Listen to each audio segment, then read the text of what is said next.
No!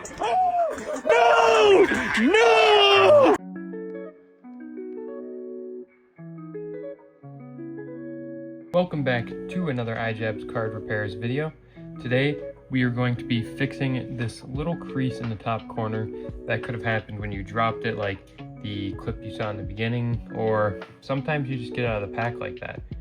But for today's video, we're doing more of a home remedy kind of thing.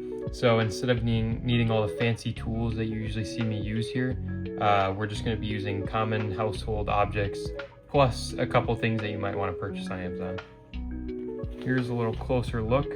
I just dropped this card on the table to use it as an example, but it's got a little dent and it's also raised on the top corner there.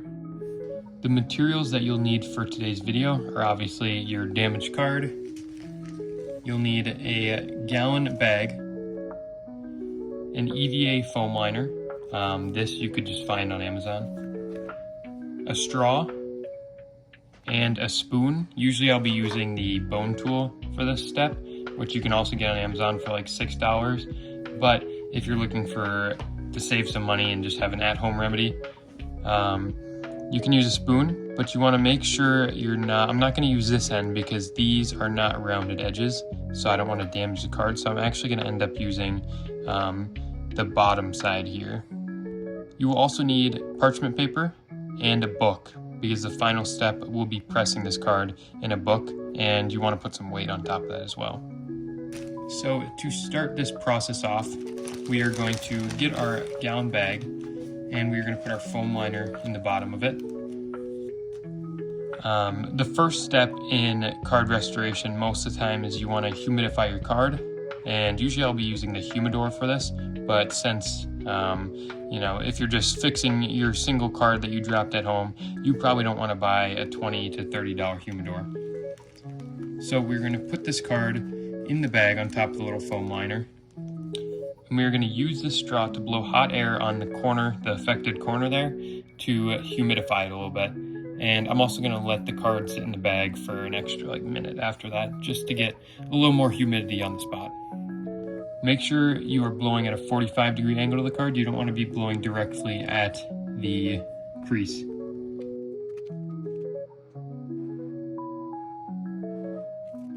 All right, it's been about a minute. We're going to take this card out and start working on the corner there. Now you are going to want to take a penny sleeve and your tool of choice, which is the spoon in my case, and we're going to want to put it on the corner there, and we're gonna just lightly, don't put too much pressure, you don't want to dent the card here. You're gonna lightly pull kind of outwards to push this crease out.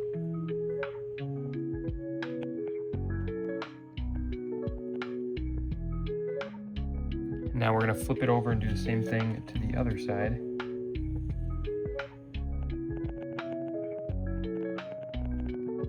Taking a little closer look at the card I dropped, it looks like there's some whitening there, which you can't fix whitening, but in the case of the card in the beginning of the video, it looks fully fixable.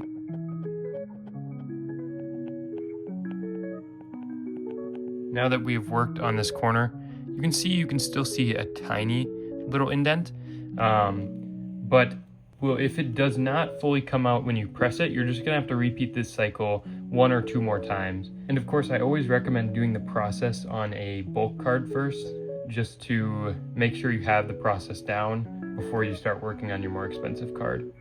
Now that we have flattened the card, we are gonna take a book of any sort. You're gonna wanna open it. I'm just gonna go somewhere in the middle here. And put your card down right in the middle of the book. And we're gonna keep in mind that our affected corner here is the top right.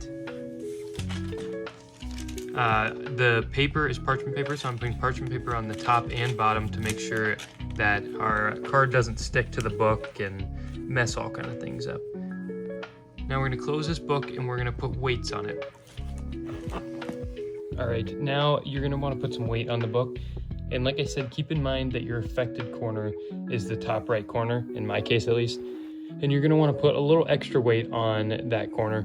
Usually I'll be using acrylic and clamps for this step, but because this is a more at-home solution, I'm just going to be using a book to press the card instead. Now that you have this card being pressed down in the book, you are going to wait about 24 hours for your card to be dry, and after that, if your crease is still persistent, you're just going to want to repeat the step 1 to 2 more times, and it should be completely gone.